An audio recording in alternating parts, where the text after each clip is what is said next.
The Galactic Council chamber fell silent as the ancient communication array crackled to life for the first time in millennia. Ambassador Zethkar of the Vorthan Empire watched in disbelief as the holographic display materialized above the central podium. The message was simple, transmitted on frequencies that hadn't been used since the Great Silence began 40,000 years ago. This is humanity. We are returning. You have 7 solar cycles to evacuate the Outer Rim territories. This is your only warning, run. The chamber erupted into chaos. Representatives from 1,000 worlds began speaking at once, their various forms of communication creating a cacophony that the universal translators struggled to process. Zethkar's forearms gestured frantically as he tried to maintain order, his crystalline exoskeleton catching the chamber's artificial light. Silence. His voice boomed through the bioacoustic amplifiers. We must approach this systematically. First, we need to determine if this transmission is genuine.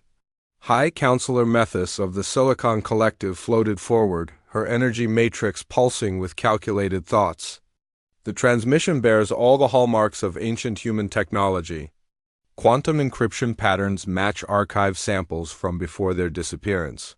Elder Grax of the insectoid swarms clicked his mandibles nervously. My people still sing songs of the human wars. They speak of creatures that refuse to yield, even when facing extinction. Surely these are just ghost signals from dead worlds. The youngest member of the council, Representative Kira from the New Eden colonies, spoke up with the curiosity of her generation. Forgive my ignorance, honored elders, but many of us have only heard legends. What exactly happened to humanity? Zethkar's ancient eyes dimmed as he accessed historical records that most preferred to keep buried. Humanity emerged onto the galactic stage approximately 50,000 years ago. They were unique among sentient species. While most civilizations developed along predictable paths of logic, efficiency, and survival, humans seemed driven by something else entirely. Methus's energy patterns fluctuated with remembered data. They called it hope, stubbornness, and sometimes pure spite. When faced with impossible odds, they became more dangerous, not less. Other species would calculate defeat and surrender. Humans would calculate how much damage they could inflict before falling. The chamber's environmental systems adjusted as various species released stress pheromones and energy signatures. The memory of humanity clearly still haunted the older civilizations. Grax continued the tale, his voice taking on the rhythm of ancient oral tradition. The final war began over a simple trade dispute. The hegemony demanded exclusive mining rights to human colony worlds. Any reasonable species would have negotiated, compromised, perhaps relocated. Humans declared that they would rather see their worlds burn than submit to tyranny. And burn they did, whispered Counselor Yeth of the ethereal hierarchy, her translucent form shimmering with ancient sorrow. When it became clear that humanity would lose, they activated something they called Protocol Omega. In a single day, every human world went silent. No distress signals, no surrender, nothing. When our fleets arrived, they found empty planets. Not destroyed, not evacuated, just empty.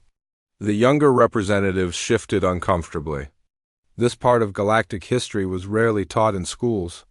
The older civilizations had agreed that some knowledge was too dangerous to pass on casually. Zethkar's voice became grave.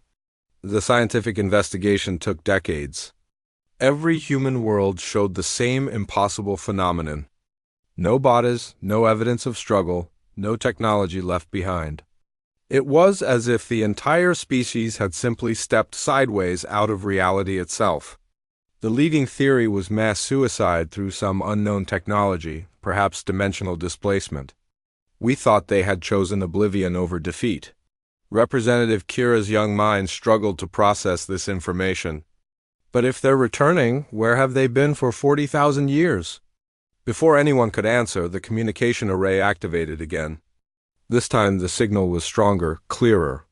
The holographic projector displayed a human figure, but something was wrong.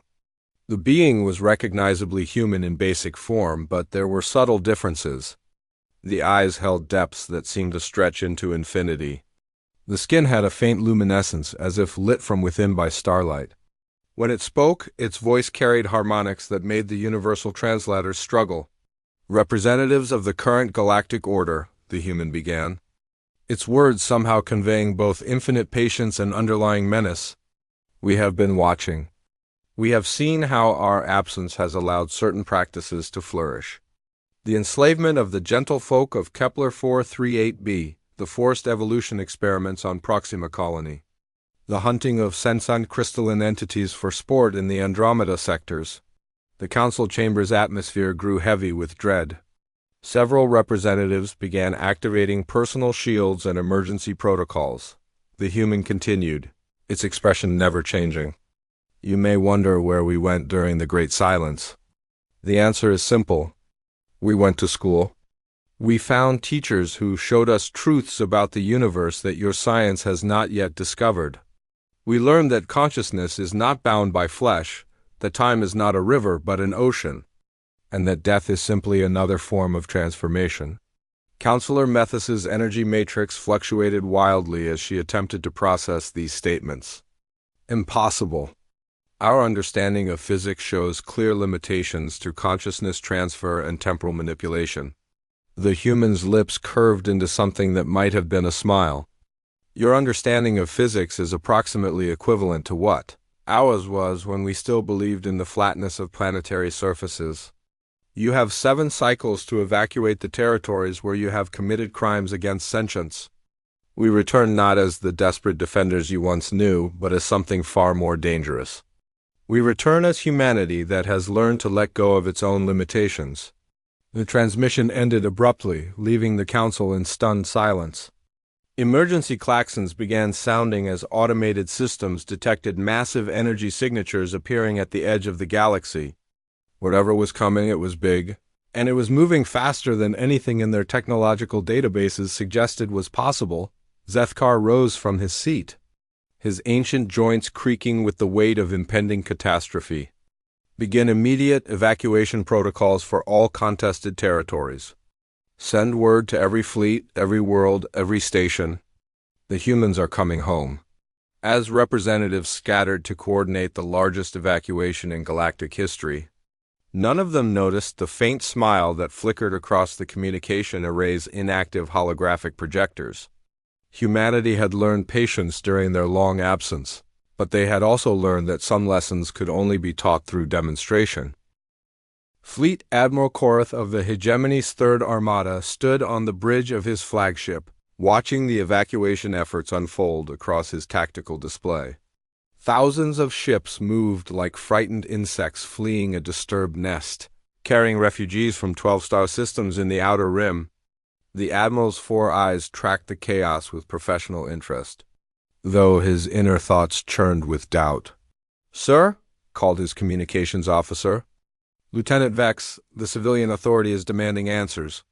They want to know why we're abandoning strategic mining operations based on what they're calling ghost stories and ancient propaganda." Korath's tail flicked with irritation. The current generation of politicians had no memory of the human wars. To them, humanity was mythology, stories told to frighten children. Tell the civilian authority that Fleet Command has access to historical data they lack clearance for. The evacuation continues as ordered. "Admiral," interrupted his sensor operator, "I'm detecting massive spatial distortions at the edge of the Kepler sector. Whatever's coming, it's not following normal faster-than-light travel patterns." The tactical display zoomed in on the affected region, showing space itself seeming to bend and twist like heated metal. Energy readings spiked beyond the instrument's ability to measure accurately. Then, without warning, the distortion simply stopped. Where empty space had existed moments before, a fleet materialized. But calling it a fleet was insufficient. The vessels that appeared defied every principle of engineering that galactic civilization had developed over millennia. They moved like living things, their hulls seeming to flow and shift even as they maintained structural integrity. Some were recognizably ship-like, but others resembled enormous creatures of space, with organic curves and surfaces that seemed to breathe with inner light. "Mother of stars," whispered the sensor operator. "I'm reading impossible energy signatures. These ships are somehow existing partially outside normal space-time. It's like they're only half present in our dimension. Korath's military training warred with the primal fear crawling up his spine. How many vessels? That's the problem, sir. The sensors keep giving different numbers. One moment I count 50 ships, the next it's 500, then back to 50. It's as if they're flickering in and out of existence. Before the Admiral could respond, every communication system on the bridge activated simultaneously. The voice that emerged was unmistakably human, but it carried harmonics that made the ship's hull vibrate sympathetically. Admiral Korath of the Hegemony Third Armada. We meet again. The blood in Korath's veins turned to ice. That voice was familiar, though it should have been impossible. Computer, identify speaker voice pattern. The ship's AI responded after a moment of unusual processing delay. Voice pattern matches archived recordings of Captain Marcus Chun, human naval officer, declared killed in action 40,000 years ago during the final battle over Proxima Centauri. Hello? Old friend, the voice continued with warm familiarity that somehow made it even more terrifying. I see you made Admiral. Congratulations. I remember when you were just a lieutenant, barely out of the academy. Korath forced his voice to remain steady. Marcus Chun died when his ship was destroyed. I saw the debris field myself. Laughter echoed across the communication channel, but it held depths that seemed to come from across vast distances of time and space. Death is such a limited concept, Korath. We learned that during our time away. You cannot destroy consciousness, only relocate it. We've been learning new neighborhoods. What do you want? Korath demanded. What we've always wanted, freedom, justice, the right to exist without interference. The difference is that now we have the power to guarantee those things, not just for ourselves, but for everyone who's been oppressed since we left. On the tactical display, the human fleet began to move. But they didn't accelerate in any conventional sense. Instead, they seemed to simply will themselves closer, space folding around them like fabric being gathered by invisible hands. Sir? Called the sensor operator, voice high with stress. They're here? I mean, they were there, now they're here. They just, skipped the space in between. The human ships now surrounded the evacuation convoy, but they made no threatening moves. Instead, they seemed to be scanning the fleeing vessels. The voice of Marcus Chun returned, now speaking on general broadcast frequencies, so every ship in the convoy could hear. Refugees of the Outer Rim territories, this is humanity. We are not here to harm you. You are victims, not perpetrators. However, we require verification of your status. Please prepare for non-invasive consciousness scans. Panic erupted across the communication channels as civilian captains demanded to know what that meant. Korath tried to restore order, but his authority felt meaningless in the face of forces that casually violated the laws of physics. Relax, Chun's voice carried impossible comfort. We're simply checking your memories to verify that you haven't participated in crimes against sentience. Those who are innocent have nothing to fear. A strange sensation washed over every person in the convoy simultaneously. It wasn't painful, but it was profoundly alien. For a moment, each individual felt their consciousness gently touched by something vast and infinitely patient. Memories were examined with surgical precision, particularly those relating to interactions with other sentient species. Admiral Korath felt the scanning presence pause when it reached his own memories of the human wars. For a terrifying moment, he feared judgment for his role in the final battles. But the presence moved on without condemnation, recognizing the distinction between following orders and choosing evil. Scanning complete, Chun announced. 97% of the convoy personnel are cleared for safe passage. However, we have identified 43 individuals who have participated in slavery, forced experimentation, or sentient hunting. These individuals will be transferred to our vessels for education and rehabilitation. Now wait just a minute, Admiral Korath began. But his protest was cut short as 43 beings across the convoy simply vanished from their ships. They didn't teleport or transport in any technological sense. They simply ceased to be in one location and began to be in another. Chen's voice returned, now carrying a note of gentle finality. Admiral, your evacuation convoy may proceed safely to any destination outside the affected territories. We bear no malice toward those who were simply following orders or protecting their families. But the era of exploitation is ending. And if the hegemony decides to fight? Korath asked, though he dreaded the answer. The pause that followed lasted exactly 3 heartbeats, but it felt like an eternity. When Chen finally responded, his voice carried the weight of stellar distances.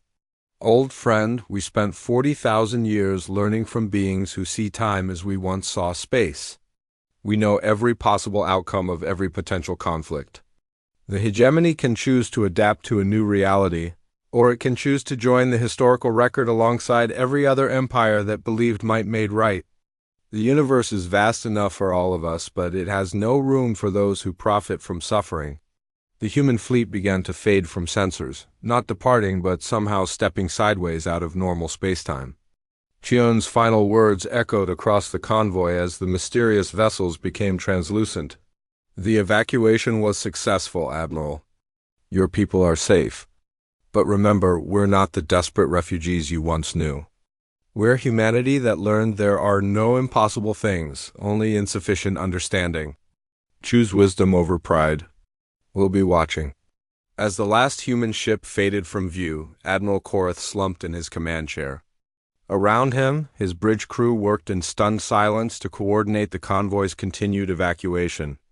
The refugees were safe, but the galaxy would never be the same. The humans had returned, but they had returned as something beyond the nightmares of their enemies and the dreams of their friends. Deep within the fortress world of Terminus Prime, Supreme Chancellor Vexthal paced the length of his war room with mechanical precision. The leader of the hegemony's inner council was a creature of ancient lineage, his kind having ruled star systems when humanity was still discovering fire.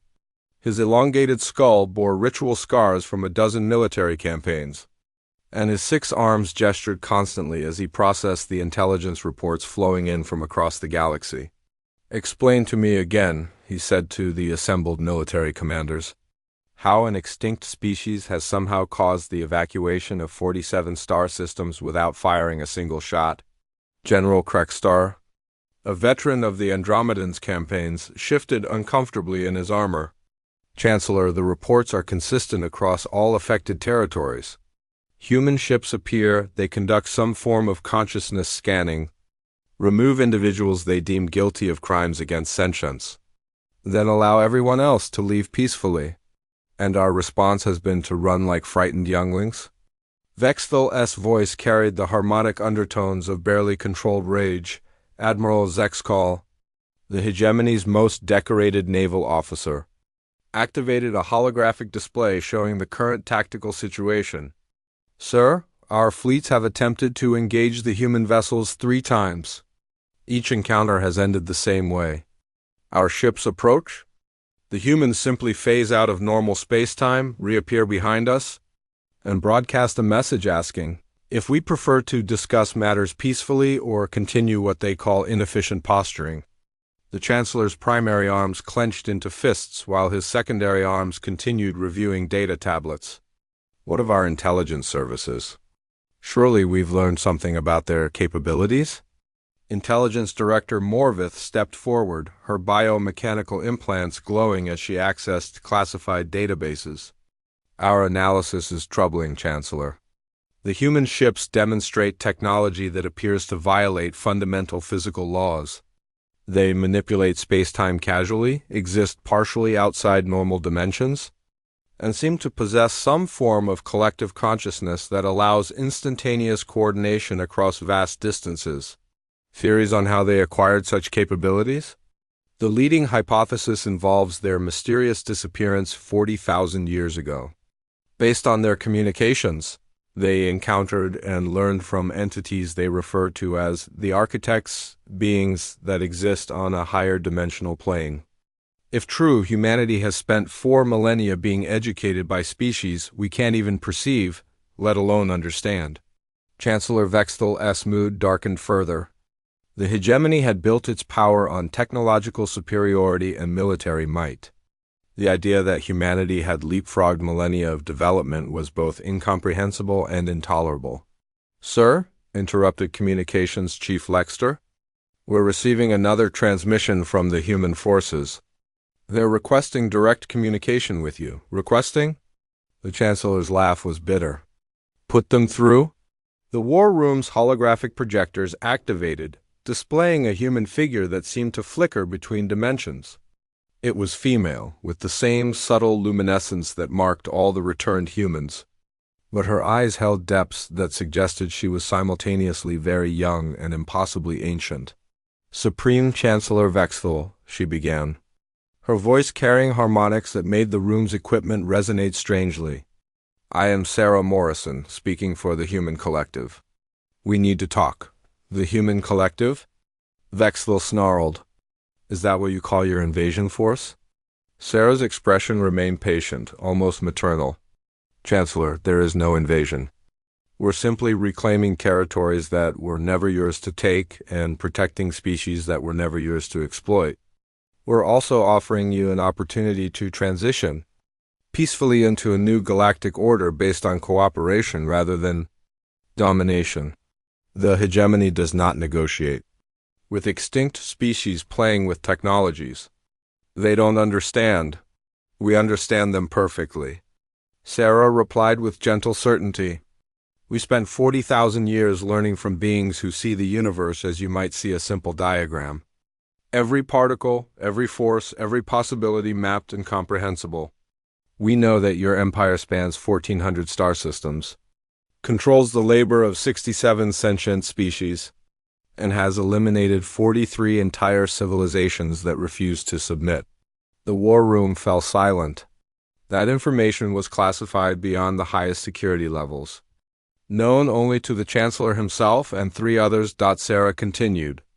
"We also know that you personally witnessed the destruction of the singing crystals of Vega Prime, beautiful sentient formations that created music from stellar radiation. You ordered their harvest because their crystalline matrices made excellent computer components. 3 billion individual consciousnesses, silenced forever for the sake of computational efficiency." Vexthal's 6 arms trembled with rage and something that might have been fear. "You cannot prove such accusations." "We don't need to prove anything, Chancellor. We can simply show truth." Sarah gestured, and suddenly every screen in the war room displayed perfect holographic recordings of events that happened decades ago. The Chancellor watched himself giving orders for the crystal harvest, saw his younger self dismissing scientific reports that proved the formations were not just sentient but highly intelligent. "How?" he whispered. "Time isn't linear for the architects. They exist in all moments simultaneously. When they taught us to perceive reality as they do, we gained access to information from across all of history. Every crime, every kindness, every choice ever made by every sentient being. We see everything." General Krekstar stepped forward, his military training overriding his growing fear. "If you possess such capabilities, why haven't you simply eliminated us?" Sarah's smile was both beautiful and terrifying.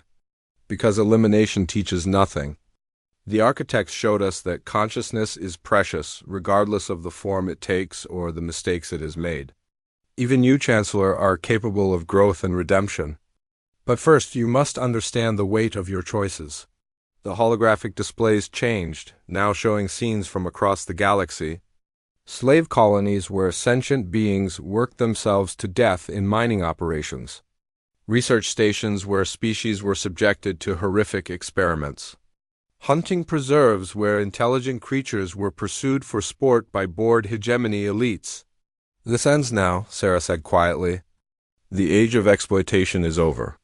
The galaxy is vast enough for all consciousness to flourish, but there is no longer any place for systems built on suffering." Chancellor Vexthal drew himself to his full imposing height. "And if we refuse? If the hegemony chooses to fight?" Sarah's expression grew sad. Not with defeat, but with the sorrow of someone who already knew the outcome of choices not yet made. "Then you will learn what humanity becomes when we stop holding back. We spent 40,000 years learning not just from the architects, but from every species they've encountered across millions of years of existence. We know the technologies of civilizations that transcended physical reality. We understand weapons that can unravel the quantum foundations of matter itself. She paused, allowing her words to sink in. But more importantly, we've learned something that your empire never understood. True power isn't the ability to destroy your enemies. True power is making it impossible for enemies to exist in the first place. Because everyone benefits more from cooperation than conflict. The transmission began to fade. But Sarah's final words echoed through the war room with crystalline clarity. You have 6 more solar cycles to consider your position, Chancellor. Choose carefully. The universe is about to become a much larger place, and the hegemony can either adapt to its new role or be left behind by the tide of history. As the communication ended, the war room fell into stunned silence. For the first time in his long rule, Supreme Chancellor Vexthal found himself contemplating the previously unthinkable possibility of surrender. On the research station orbiting Kepler 442, Dr. Elena Vasquez worked in her laboratory with the same methodical precision that had sustained her through 30 years of xenobiology research. But today felt different. The entire galaxy was holding its breath as news of humanity's return spread through every communication network. Elena paused in her work, staring at her own reflection in the lab's viewport, wondering if she would recognize her own species after 40 millennia of separation. Dr. Vasquez, called her research partner. Dr. Theises of the Aquatic Collective, his translation device converting his subsonic communications into standard galactic. The station commander is requesting all senior staff report to the main conference chamber. Elena nodded, setting down her analysis tools.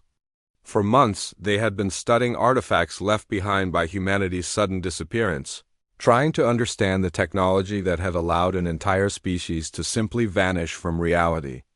Now it seemed they might get their answers directly from the source. The conference chamber was packed with representatives from dozens of species, old researchers and scientists who had dedicated their careers to understanding the mysteries of the universe. Commander Zixtal, a distinguished reptilian whose scales showed the blue patterns of advanced age, called for attention. Colleagues, she began, her voice carrying the authority of someone who had overseen the station through 3 different galactic conflicts. We have received a communication from the returning humans. They are requesting permission to board the station for what they call academic exchange and historical clarification. Dr. Morvan of the Silicon Collective's energy matrix pulsed with curiosity. Are we certain this is wise? The reports from the outer rim suggest these beings possess capabilities that defy our understanding of physical law. Before Commander Zixtal could respond, the chamber's atmospheric processors hummed with an unusual harmonic frequency. The air itself seemed to shimmer, and suddenly 3 human figures materialized in the center of the room. They hadn't used transporters or any detectable technology. They had simply chosen to be present. The humans were recognizable as the same species that had vanished millennia ago, but transformed. Their skin held the subtle luminescence of captured starlight, and their eyes reflected depths that suggested they perceived dimensions beyond the normal 3 of space. When they moved, it was with a fluid grace that made observers uncertain whether they were watching physical beings or sophisticated energy constructs. Greetings, fellow seekers of knowledge, said the central figure. A human male whose voice carried harmonics that made the universal translators work harder than usual. I am Dr. Jonathan Park, though I have been other things during our time away. These are my colleagues, Dr. Lisa Chun and Dr. Amara Okafor. Elena felt her breath catch.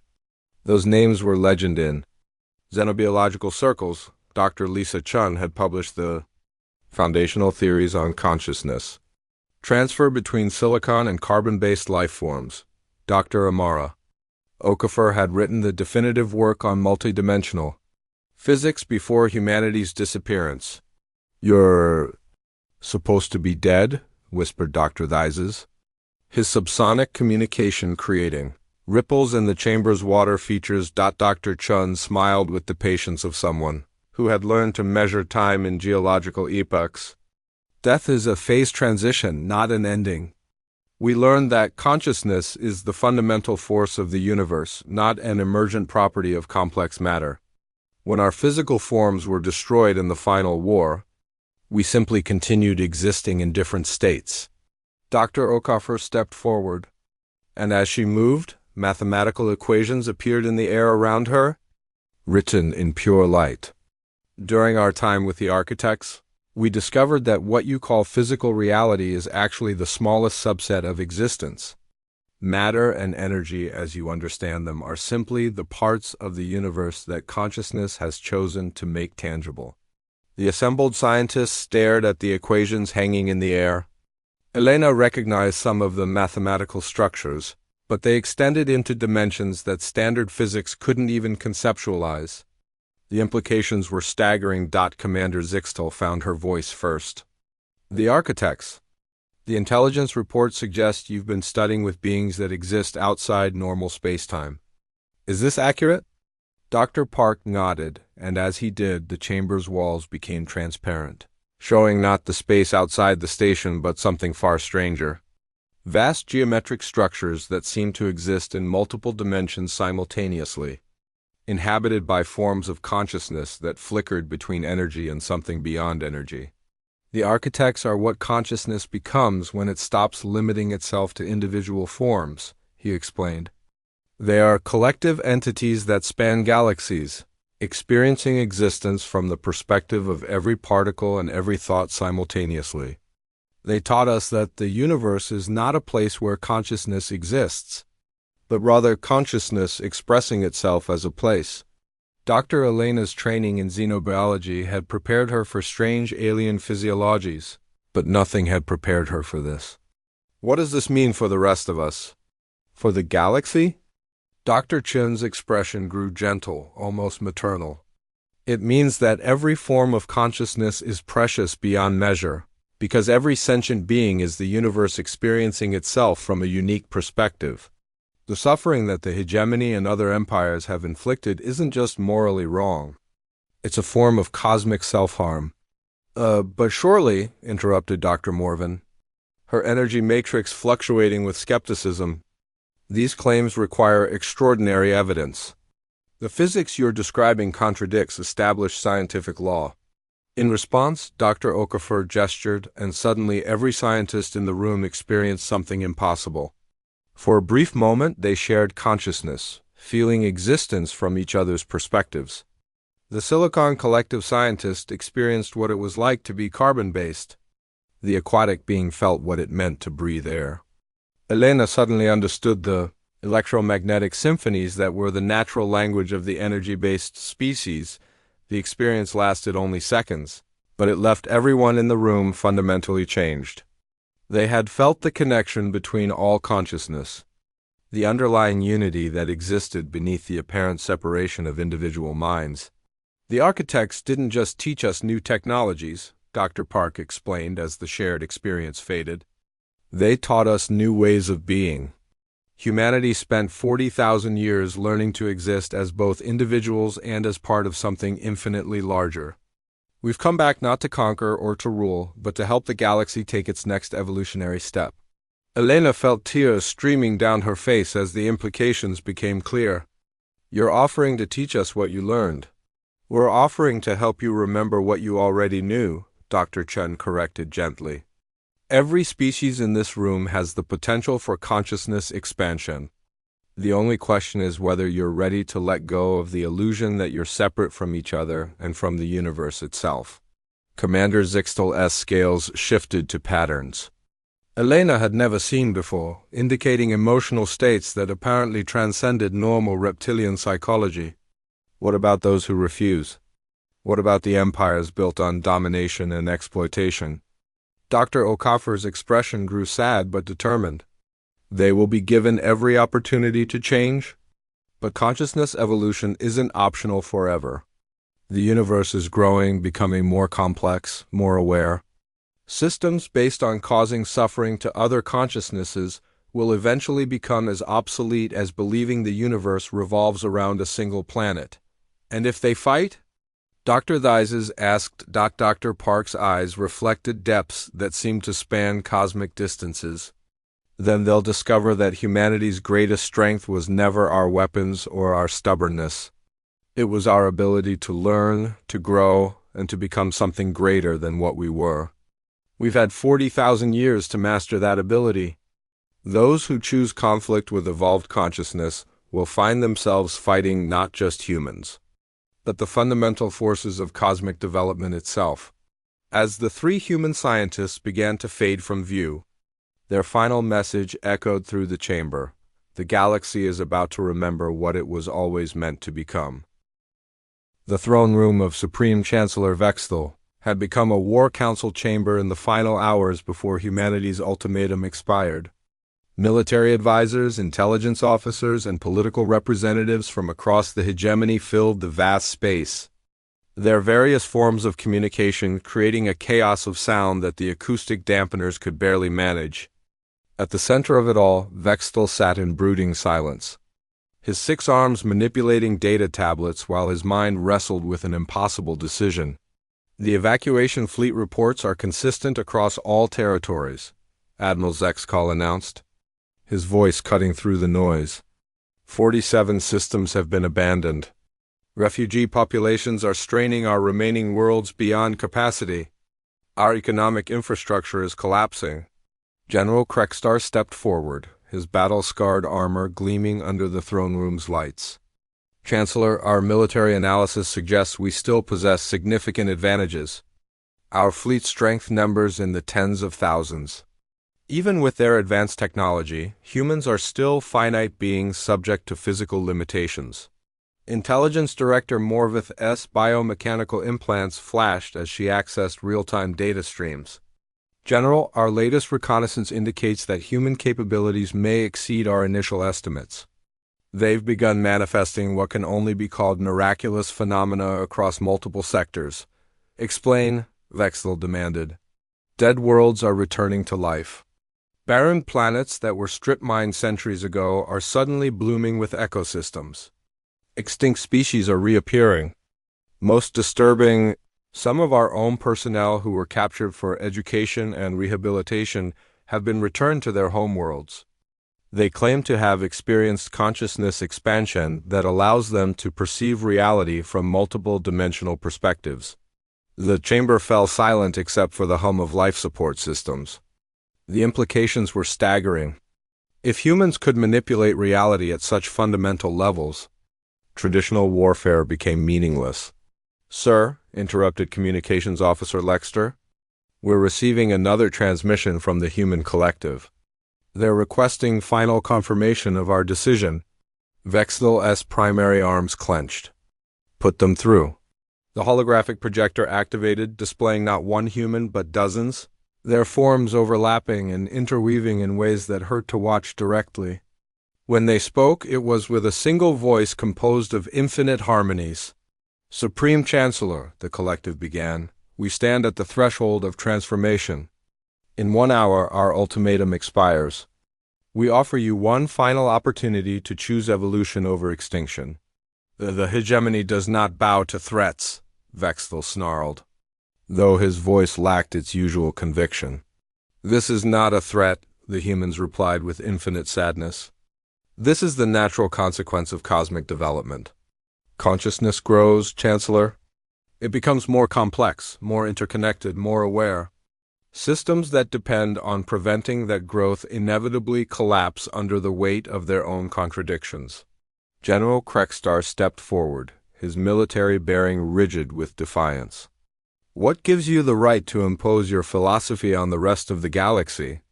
The human collective's attention turned to him, and for a moment the general felt the full weight of their cosmic perspective. The same right that gravity has to pull objects together, that evolution has to produce more complex life forms, that love has to triumph over fear. We don't impose these things, General. We simply align ourselves with forces that were always going to reshape reality. You're talking about conquest, accused Intelligence Director. Morvith. We're talking about midwifery, the humans corrected gently. helping the galaxy give birth to its next phase of development. The age of separate, competing civilizations is ending. The age of unified consciousness is beginning. You can participate in that birth, or you can cling to a dying paradigm. Vexthel rose from his throne, his imposing height casting shadows across the chamber. And if we choose to fight? If the hegemony refuses your evolution? The response came not in words but in direct experience. Suddenly, every being in the throne room found themselves perceiving reality from the human perspective. They saw the universe as a vast, interconnected web of consciousness, where every thought and every action rippled across dimensions they had never imagined. They felt the pain that the hegemony's actions had caused, experienced firsthand the suffering of enslaved species and exploited worlds, but more than that, they felt the potential. They saw what the galaxy could become if cooperation replaced competition, if consciousness expansion replaced territorial conquest. If love replaced fear as the driving force of civilization. The vision lasted only moments, but it left everyone in the chamber fundamentally changed. Several of the military advisors fell to their knees, overwhelmed by the weight of their own choices. Others wept openly as they truly understood for the first time the consequences of the empire they had served. That is what awaits every consciousness in the galaxy, the human collective explained as the vision faded. The question is not whether it will happen, but whether you will participate willingly or be dragged along by forces you refuse to understand. Admiral Zexkal, his voice shaking, asked, "What happens to those who refuse? What happens to us?" "Nothing happens to you," the humans replied, "but everything happens around you. The galaxy moves on. Consciousness evolves. New civilizations arise based on cooperation and mutual growth. The old empires become historical curiosities, studied by advanced species as examples of what consciousness looks like in its infancy." Chancellor Vexthel felt the weight of millennia of tradition warring with the undeniable truth of what he had experienced. His empire, his life's work, everything he had built was about to become obsolete not through conquest but through transcendence. "You offer us a choice," he said finally, "but it's no choice at all. Submit or become irrelevant." "No, Chancellor," the humans corrected with infinite patience. "The choice is between growing and remaining static. The universe doesn't ask for your permission to evolve, but it offers you the opportunity to evolve with it." The transmission began to fade, but the collective's final words echoed through the throne room with the weight of cosmic inevitability. "We'll know your decision by your actions, Chancellor. Choose quickly. The future is arriving whether you're ready or not." As the communication ended, Vexthel looked around his throne room at the faces of beings who had served him faithfully for decades. In their expressions, he saw the same conflict that raged within his own mind. The certain knowledge that everything they had known was ending, coupled with the terrifying possibility that what came next might be infinitely better.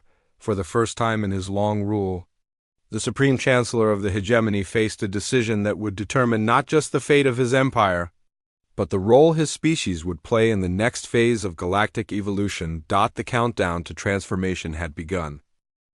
The final hour arrived with a silence that seemed to stretch across the galaxy. On 1,000 worlds, in countless space stations and fleet vessels, sentient beings waited to learn whether civilization would transform or shatter.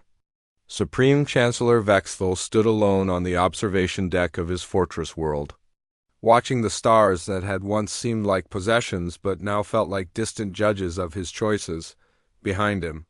His advisors maintained their positions, but he could feel their growing uncertainty. The empire that had dominated 1,400 star systems for millennia stood, paralyzed by a decision that should have been simple for a civilization built on strength and conquest. Yet the human demonstration had changed everything. When beings could manipulate the fundamental forces of reality, traditional power became meaningless. "Chancellor," Admiral Zexkal's voice carried across the deck, "long-range sensors are detecting massive energy signatures throughout the galaxy.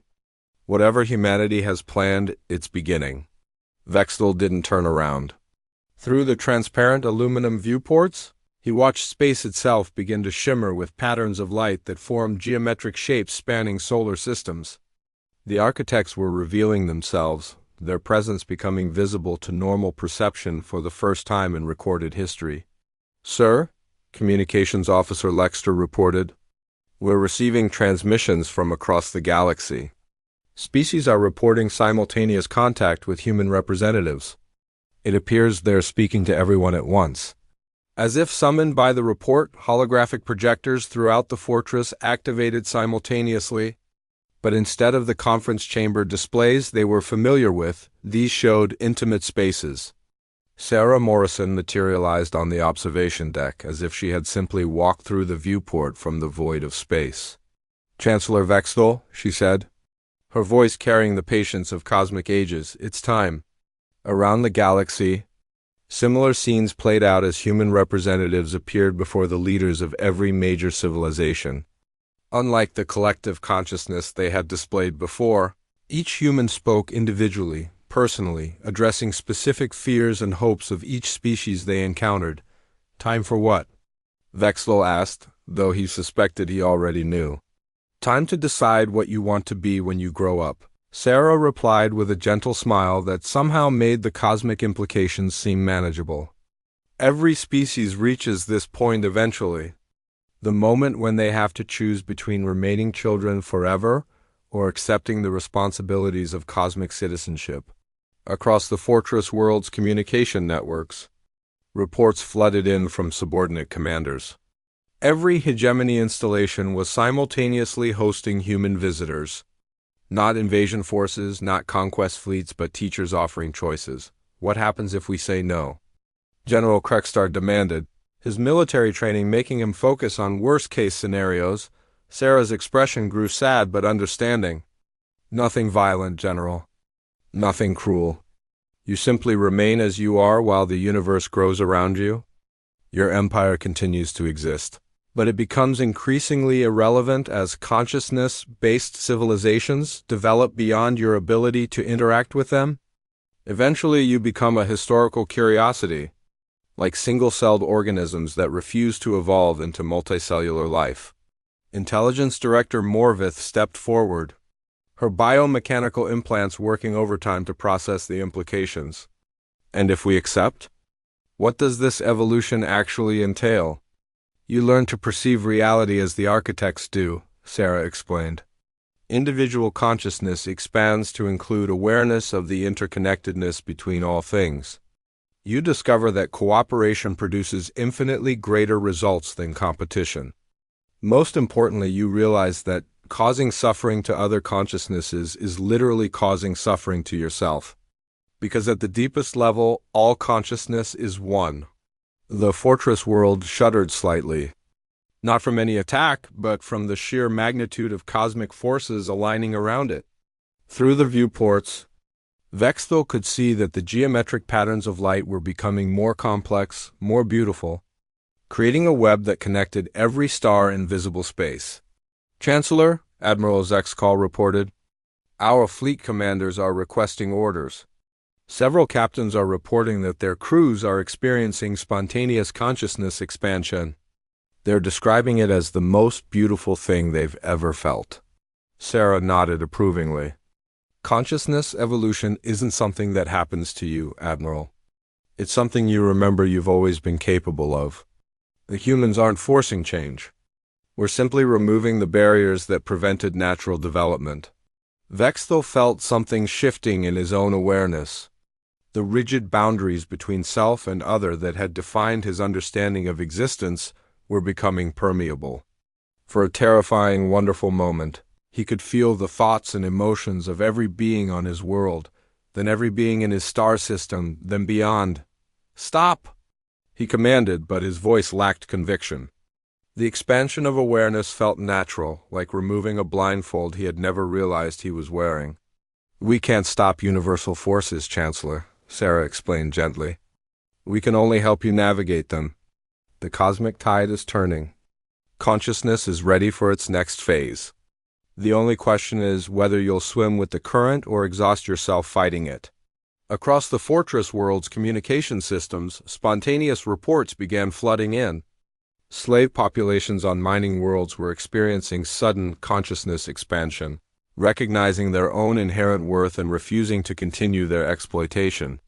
Research subjects and experimental facilities were achieving awareness levels that allowed them to communicate directly with their captors, explaining the scientific value of ethical cooperation over forced compliance, but rather than chaos.